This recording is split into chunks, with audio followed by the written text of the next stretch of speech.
오늘 우리에게 주신 하나님의 말씀 사도행전 10장입니다. 사도행전 10장 1절부터 8절까지 먼저 읽고 이후에 24절 읽도록 하겠습니다. 제가 봉독합니다. 가이사라에 고넬료라 하는 사람이 있으니 이달리아 부데라 하는 군대의 백부장이라. 그가 경건하여 온 지방과 더불어 하나님을 경외하며 백성을 많이 구제하고 하나님께 항상 기도하더니 하루는 제9시쯤 되어 환상 중에 밝히 보매 하나님의 사자가 들어와 이르되 고넬료야 하니 고넬료가 주목하여 보고 두려워하여 이르되 주여 무슨 일이니까? 천사가 이르되 내 기도와 구제가 하나님 앞에 상달되어 기억하신 바 되었으니 내가 지금 사람들을 욥바에 보내어 베드로라 하는 시몬을 청하라. 그는 무두장이 시몬의 집에 유숙하니 그 집은 해변에 있다 하더라. 마침 말하던 천사가 떠나갔매 고넬료가 집안 하인 둘과 부하 가운데 경건한 사람 하나를 불러 이 일을 다 이루고 욥바로 보내니라. 24절입니다. 이튿날 가이사라에 들어가니 고넬료가 그의 친척과 가까운 친구들을 모아 기다리더니 아멘. 오늘은 우리 주일학교 아이들과 함께 예배를 드립니다. 이 땅의 희망인 아이들에게 더욱더 하나님의 은혜가 넘치기를 바랍니다. 교육가인 페스탈로치는 이 세상에서 여러 가지 기쁨이 있는데 그러나 그 중에 가장 빛나는 기쁨은 가정의 웃음이다라고 했습니다. 참으로 그런 것 같습니다. 여러분 가정생활에 필요한 거 많습니다. 그죠? 돈도 필요하고 가구도 있고 가전제품도 필요합니다. 그러나 여러분 그런 것들이 진정한 기쁨이나 웃음을 우리에게 주지는 못합니다. 어떤 동네에 앞집 뒷집이 붙어 있습니다. 어느 날 앞집에 시어머니가 솥에 밥을 안 치고 며느리에게 불을 떼라고 얘기합니다. 밥 짓는 경험이 없는 새 며느리 솥에 불이 넘치는지도 모르고 계속 불을 떼고 있었습니다. 솥 안에 밥이 다 타서 냄새가 진동하고 솥은 금이 가서 깨져 버립니다. 겁에 질린 며느리가 땅바닥에 주저앉아서 울고 있습니다. 그때 시어머니가 얘야 내가 물을 너무 적게 부어서 그렇게 됐구나. 걱정하지 말거라 위로합니다. 자, 시아버지가 아유 내가 부엌에 나무를 너무 많이 해서 땔감이 너무 많아서 그랬나 보다. 내 책임이 크다 하고 위로합니다. 신랑이 아유 내가 우물에서 물을 너무 적게 길러와서 그랬나 보다. 내 탓이니까 너무 심리하지 마시오 이렇게 위로를 합니다. 뒷집은 양조장을 하는 집입니다. 시어머니가 술밥을 솥에 앉히고 새며느리에게 불을 떼라고 합니다. 경험 없는 새댁이 또 솥에 깨지는 것 줄 모르고 똑같이 불을 뗐습니다. 시어머니가 달려와서 욕을 합니다. 도대체 너는 시집 오기 전에 뭘 배우겠니? 솥이 100개라도 감당을 못하겠다면서. 처음 하나 깼는데 그죠? 그러자 며느리가 대답합니다. 제가 일부러 그랬습니까? 그러자 시어머니가 어디서 배운 버르장머리냐면서 어디 시어머니한테 턱을 쳐들고 막 시아버지가 그렇게 호통을 하자 며느리가 아유 사람이 말도 못하고 살아야 됩니까? 대꾸합니다. 그러니까 신랑이 튀어나와서 어디서 굴러먹던 개뼈다귀냐면서 요즘 그러면 큰일 나죠. 옛날 이야기입니다.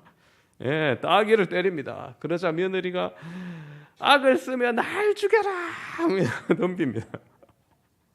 신랑이 더욱 두드려 팹니다. 여러분 같은 사건을 어떻게 해석하고 대처하느냐에 따라서 화평이 이루어질 수도 있고 여러분 아수라장이 될 수도 있죠. 가정은 언손을 녹여주는 난로처럼 우리에게 따스함을 안겨주는 곳입니다. 그런데 오늘날의 가정 이런 따스함과 사랑을 발견하기가 점점 어려워져 가고 있습니다. 진정한 가정의 기능이 사라지고 오로지 엮이는 가정 속에서 학대받거나 고통당하는 자녀들이 늘고 있습니다. 심심치 않게 들려오는 아동폭력 뉴스, 또 심지어 자녀를 성적 놀이개로 이용하고 자녀를 이용해서 돈을 버는 못된 부모도 있습니다. 하나님이 이 땅에 만드신 두 개의 기관이 있다면 그것은 가정과 교회입니다. 가정은 하나님의 창조의 날 마지막에 하와를 만드시고 아담을 만나게 하심으로 탄생하게 된 작품입니다. 그래서 가정은 하나님의 창조 사역의 완성이며 교회는 인류 구원 사역의 절정입니다. 가정은 하나님께서 직접 계획하시고 세운 것입니다. 가정은 교회의 모형이자 기초입니다. 가정이 말씀의 기초 위에 든든히 세워지면 교회도 건강해집니다. 반대로 가정이 병들면 교회도 병들게 됩니다. 또한 가정은 사회와 국가의 기초입니다. 가정이 역할을 감당하지 못하게 되면 사회가 병들고 국가의 기초도 흔들립니다. 가정의 소중함은 아무리 강조해도 지나치지 않는 것입니다. 그런데 오늘날 많은 가정이 바람 앞에 등불처럼 흔들리고 있다는 데 문제의 심각성이 있습니다. 오늘은 어린이 주일입니다. 부모가 자녀를 어떻게 양육하느냐, 참 무엇보다도 중요한 문제입니다. 아버지 면허증에 대한 이야기 여러분 들어본 적 있습니까? 자동차 면허증이 있어야 운전을 하듯이 자녀를 바르게 양육하려면 아버지 면허증이 있어야 된다는 거예요. 만약 부모로서 자격이 없으면 무면허 아버지라는 겁니다. 그러면은 대체 무면허 부모는 뭐냐? 7가지 유형이 있답니다. 한번 들어보십시오. 첫 번째는 과속형 아버지입니다. 자녀의 능력보다 과다한 것을 요구하는 아버지. 자녀는 이쪽 방면에 전혀 달란트가 없는데 요구하는 거예요. 음주운전형 아버지입니다. 음주하면 어떻습니까? 기분 좋고 기분대로 하죠. 기분에 따라서 자녀를 양육하는 아버지입니다. 뺑소니형 아버지입니다. 자녀에게 무관심하고 도망가는 겁니다.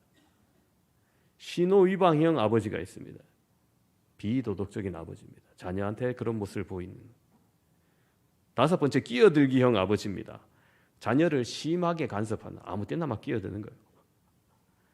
6번째는 추월형 아버지입니다. 너무 과잉보호해서 싸고 돌아서 자녀를 나약하게 만드는 모습이에요. 7번째는 중앙침범형 아버지입니다. 자녀를 자기의 뜻대로 다 조종하려는 아버지의 모습입니다. 여러분, 이런 모습을 가지고 있다면 여러분 무면허 부모라고 할 수 있습니다. 여러분, 무면허로 차를 운전하는 것 무모한 일이듯이 무면허로 자녀를 양육하는 것 여러분 위험한 일일 수 있다는 거예요. 우리 시대의 가정에서 발생하는 비극은 준비되지 않은 부모가 자녀를 양육하는 데 있다는 것입니다. 가정의 소중함을 되시기는 이 가정의 달 5월 되시기를 바랍니다. 오늘 우리가 읽은 본문은 고넬료 가정의 이야기입니다. 이 이야기를 통해서 하나님을 기쁘시게 하는 가정의 참모습을 말씀을 통해서 조명해 보려고 합니다. 고넬료는 가이사라 지역에서 100명의 군대를 통솔하는 백부장입니다. 고넬료는 비록 이방의 군 장교이지만 그의 경건함을 하나님으로부터 인정을 받습니다. 고넬료는 경건하고 의로운 자였으며 유대인들로부터도 칭찬을 받는 자였습니다. 특별히 그는 경건한 가정을 이루고 있었습니다. 경건한 가정, 여기에 문제의 핵심이 있습니다. 오늘날 가정이 흔들리는 가장 중요한 이유가 무엇일까요? 여러 가지가 있겠지만 여러분, 가정의 경건이 상실해 가고 있기 때문이 아닐까요? 가정의 행복은 말로만 되어지지 않습니다. 가정교육도 말로만 되어지지 않습니다. 가정은 눈에 보이지 않는 기초가 튼튼해야 됩니다. 그것이 바로 경건입니다. 경건이 뭐냐? 쉽게 말해서 하나님 앞에서 사는 삶을 의미합니다. 오늘날 많은 부모들이 경건의 모양은 있지만 경건의 능력을 상실했기에 가정의 위협이 있는 겁니다. 여러분의 가정 속에서도 하나님이 함께하고 계십니까? 하나님이 함께하시는 경건의 모습이 나타나고 있습니까? 경건의 능력을 삶으로 보여주고 계십니까? 고넬료는 당시 이스라엘 나라 가이사라 지방에 파견되어 있던 로마 군대 장교였습니다. 그 군인 가운데서도 100명의 부하를 거느리고 있다서 백부장이라 합니다. 성경 기록 가운데 여러분 흥미로운 것 중에 하나가 뭐냐면요, 신약 성경에 여러 백부장이 나오거든요. 그런데 대부분 믿음이 좋아요, 이방인인데 공명정대예요. 자, 한번 예를 들어 봅시다. 가버나움에서 예수님께 자기의 종을 고쳐달라 했던 백부장, 예수님께 칭찬받아서 이만한 믿음을 보지 못하였노라 얘기해요. 그죠? 그의 종의 병을 치료해 줍니다. 예수님의 사형을 집행하던 백부장 끝내보고 이야기합니다. 야, 그는 진실로 하나님의 아들이었도다. 여러분 유대인들도 끝까지 인정하지 않는데 이방인의 백부장이 오히려 하나님의 아들 메시아됨을 인정해요.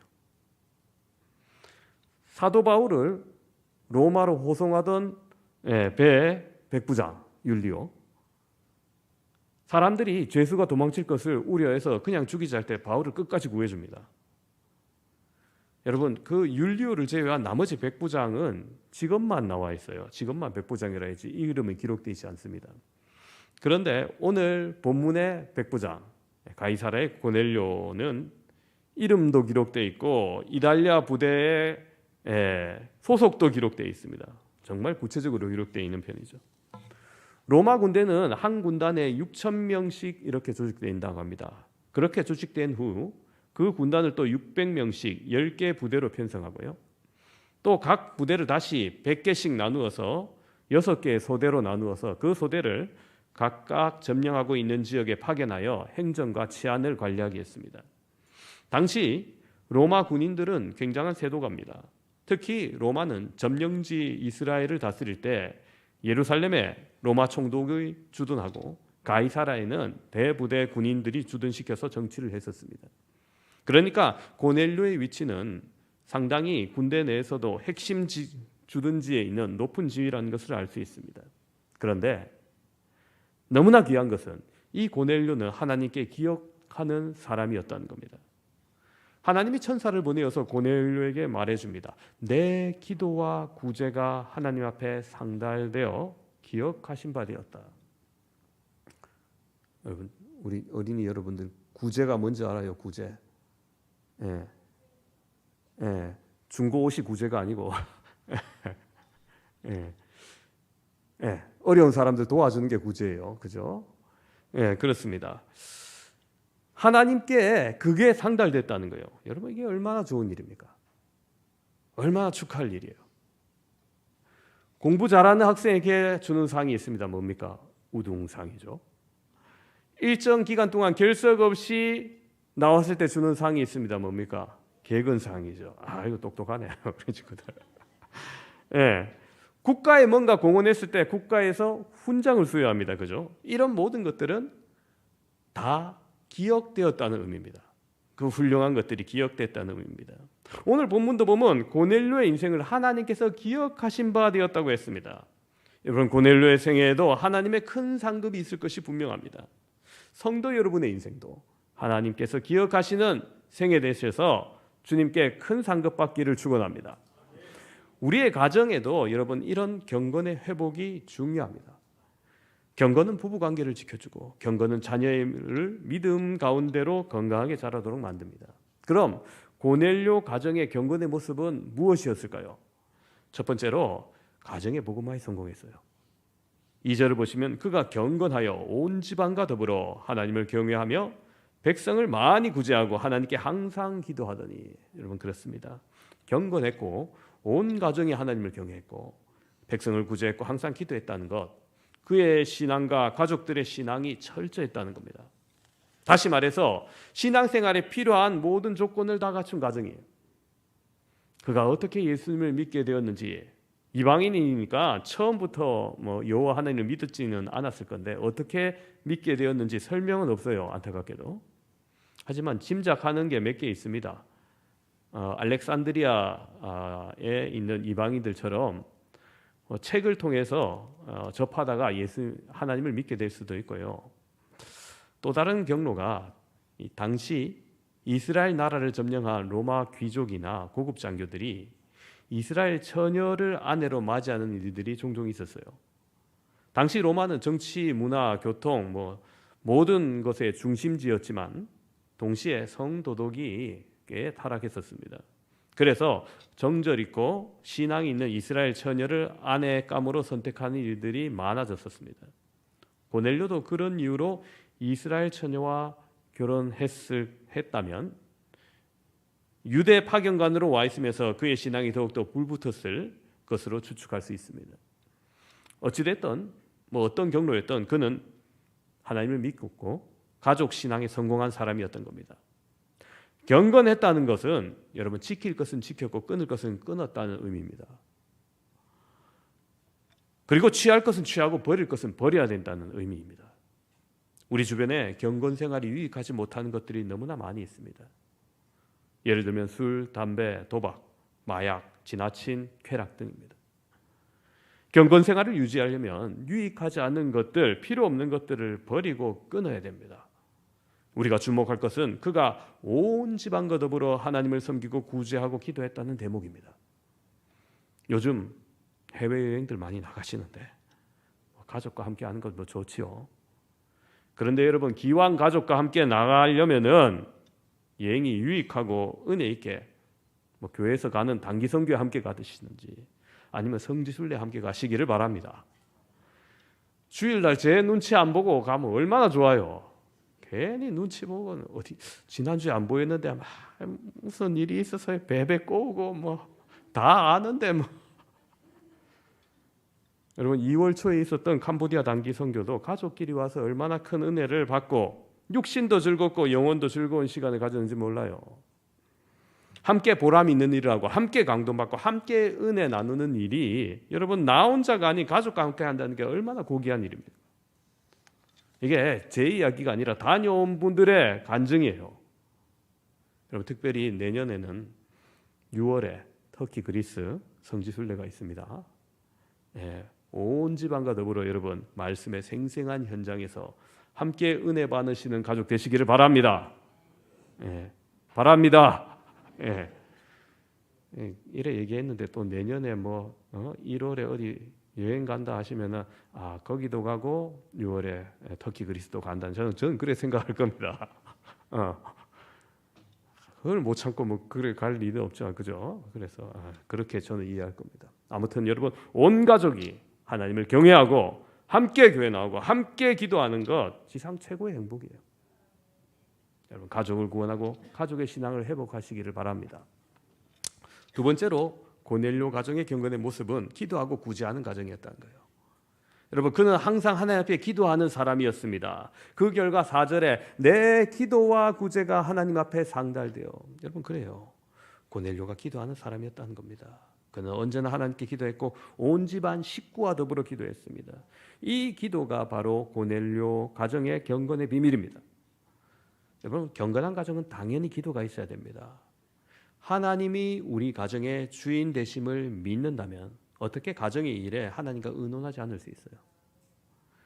가정에서 기도하지 않는 것, 하나님을 말로만 주인으로 모시는 것이지 실제로 가정에서 하나님을 쫓아낸 것과 다를 바 없습니다. 하나님을 주인으로 모신 가정이라면 당연히 기도해야 됩니다. 어떤 목사님이 자기 어머니 세상을 떠난 후에 묘비에 이렇게 새겼다고 합니다.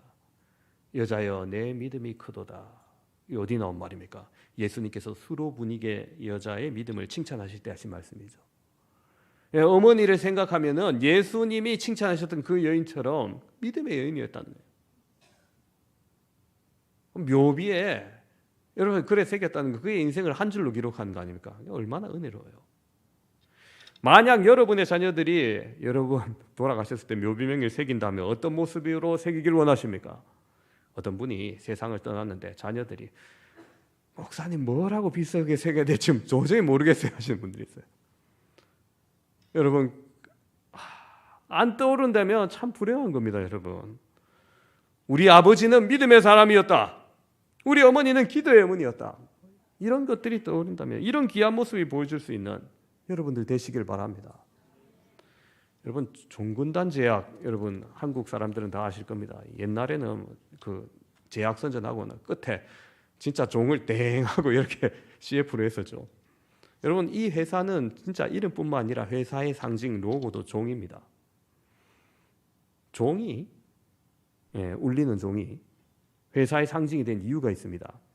옛날 서대문 영천시장에는 콩나물 장수 아줌마들이 많기로 유명했다고 합니다. 그 중에 신앙심 깊은 한 아주머니가 있었습니다. 이 아주머니는 새벽마다 콩나무 통을 머리에 이고 시장에 나가는 길에 꼭 교회에 들려서 새벽 기도를 드렸다는 거예요. 그녀의 기도 제목이 자녀들을 믿음으로 성장시켜 하나님의 일꾼으로 길러내는 것이었습니다. 이 어머니의 기도는 이루어졌고 그녀의 아들들은 훌륭한 사람으로 성장합니다. 그 아들 중 한 명이 훗날 큰 제약회사의 사장이 되었습니다. 아들은 어머니가 매일 새벽에 교회에 나가서 열심히 기도했던 거 잊을 수가 없어요. 그것 때문에 지금의 자기와 자기의 모든 것이 있게 된 것이라고 생각합니다. 자신의 모든 것이 어머니의 기도의 응답이라고 생각했던 것이죠. 야, 이걸 늘 잊지 않고 살 수는 없을까? 그러다가 새벽 기도할 때 교회의 종소리가 생각납니다. 그 옛날에는 교회마다 실제로 다 종을 쳤지 않습니까? 요즘은 시끄럽다고 못 치게 하지만. 그래서 그는 새벽 기도 종소리가 연상되어 자기의 제약회사 심벌 마크도 종으로 정한 겁니다. 그 종이 그에게 기도 응답의 상징이었던 것이죠. 여러분, 그렇습니다. 그렇게 기도의 어머니로 남는 것, 여러분이 자녀를 위해서 남겨줄 수 있는 최고의 유산이 무엇일까요? 많은 재산을 남겨주는 것도 유익할 수 있습니다. 선하게 쓴다면. 그러나 그것도 일시적일 뿐입니다. 오히려 자녀를 잘못 사용하면 망가뜨릴 수도 있는 거죠. 불멸의 유산, 아무리 세월이 흘러도 없어지지 않는 복의 근원되는 믿음의 유산을 물려주실 수 있길 바랍니다. 지금까지 잘 하지 못했다 하시면은 여러분 오늘부터라도 시작하시기 바랍니다. 가정에 기도의 자리를 마련하시고, 그리고 손을 들고 자녀를 위해서 또 가정을 위해서 기도하시고 가정의 예배를 회복하시기 바랍니다. 여러분의 가정이 시냇가에 심기운 나무가 열매를 맺는 것처럼 하나님이 예비하신 축복의 열매가 맺힐 줄로 믿습니다. 또한 고넬료 가정은 구제하는 가정이었습니다. 한 번, 두 번 했다고 여러분 기억되지는 않겠죠. 많은 백성을 계속 지속적으로 해왔다는 겁니다. 여러분, 뭐 큰 사업하는 사람이 아니기 때문에 뭐 군인의 신분인데 뭐 보통 서민보다는 많겠지만은 많은 사람을 지속적으로 구제하는 거 쉽지 않았을 겁니다. 그러나 이방 군대 장교로서 식민지 땅의 불쌍한 백성들을 많이 구제했기에 고넬료의 구제가 하나님 앞에 상달되었고 기억하신 바 되었습니다. 하나님이 주신 은총으로 남을 돕는 거 참 귀한 일입니다. 어떤 의미에서 쓰고 남은 것을 주는 것은 여러분 진정한 구제가 아닙니다. 하나님이 주신 것을 먼저 정성스럽게 이것은 뭐에 써야지 하고 미리 구분해서 드리는 것이 진정한 구제입니다. 야고보서는 우리에게 권면합니다. 참된 경건이 무엇인가? 야고보서 1장 27절을 보시면은 하나님 아버지 앞에 정결하고 더러움이 없는 경건은 고아와 과부를 그 환난 중에서 돌보고 또 자기를 지켜 새 속에 물들지 아니하는 그것이니라고 말합니다. 여러분, 그렇습니다. 참된 경건, 고아와 과부와 말하는 대표되는 어려운 이웃을 환난 중에 돌보는 것이라고 말씀합니다. 자기를 지켜서 이 세속 가운데, 이 유행 가운데 물들지 아니하는 것이라고 말합니다.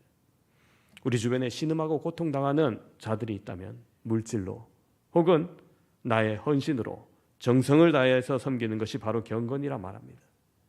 그것이 바로 예수님을 돌보고 섬기는 것이라 했습니다. 요란한 구호나 자랑이 아니라 여러분이 할 수 있는 곳에서 여러분이 할 수 있는 것부터 약한 자를 돕고 배려하는 태도, 그것이 주님을 대접하는 것이요 경건한 신앙의 모습인 줄로 믿습니다. 여러분의 자녀들이 남을 배려할 줄 아는 아이로 자라기를 원하십니까?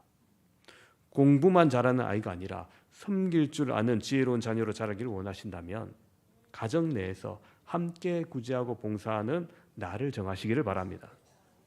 고넬료의 가정과 같이 항상 구제하고 힘쓰는 경건한 가정 되시기를 축원합니다. 세 번째, 고넬료 가정의 경건의 모습은 함께 은혜를 기다리고 있는 가정이었습니다. 여러분 24절 보면 이렇게 기록되어 있죠. 이튿날 가이사랴에 들어가니 고넬료가 그의 친척과 가까운 친구들을 모아 기다리더니, 여러분 그래요. 3절 이하의 이야기들을 쭉 보시면은 고넬료가 황산종에 욥바에 머물러 있는 베드로를 초청하라는 천사의 계시를 받습니다. 즉시 사람을 보내서 베드로를 모셔오도록 합니다. 그리고 그 이튿날 베드로가 자기 집에 도착하자마자 고넬료가 베드로의 발 앞에 엎드려서 절하며 그를 맞아드립니다. 여러분 이게 무슨 모습입니까? 황제한테 하는 모습이에요. 그죠? 군인이 황제한테 하는 모습이에요. 이것은 그가 베드로를 그냥 갈릴리 어부 정도로 본 것이 아니라 하나님의 종으로 본 겁니다. 하나님의 보내심을 받고 자기의 집을 방문하는 하나님의 종으로 영접하는 겁니다. 바로 이 점이 그가 은혜 받게 된 원인입니다. 이미 은혜 받을 준비가 되어 있는 거예요. 더 중요한 것은 혼자 그런 것이 아니라 가족과 친구들에게 베드로의 내방을 미리 알리고 함께 기다리고 있었다는 점입니다. 여러분, 사회적 입장에서 볼 때 고넬료가 베드로를 하찮게 바라볼 수 있습니다. 예, 베드로가 도착했으면 도착했대. 조금 더 기다리라 그래. 내가 좀 이따가 나갈게. 뭐 이렇게 얘기해도 상관없어요. 점령군 장교이고 베드로는 점령당한 주민입니다. 고넬료는 육군 사관학교를 나온 고급 장교이고 베드로는 초등학교도 못 나온 여러분 서민입니다. 고넬료는 저택에 살고 있고 베드로는 이곳저곳을 떠도는 나그네입니다. 그런 그가 베드로에게 사실 무릎 꿇을 이유는 아무도 없습니다. 근데 뭡니까? 그는 기다립니다. 이미 나와서 기다립니다. 그리고 무릎 꿇습니다. 그렇게 은혜 받을 준비를 했고 온 가족이 친척 친구들이 함께 했다는 겁니다. 여러분, 은혜도 함께 받아야 부피가 커져요. 함께 받고 함께 나누면 막 배가 되거든요. 근데 혼자 받아서 다 나누어 주겠다면 은혜가 조각조각 나누어져서 떨어져요. 여러분, 아내만 은혜 받고 그 은혜를 가족에게 나눠준다 생각해 보세요. 아내만 힘들어요.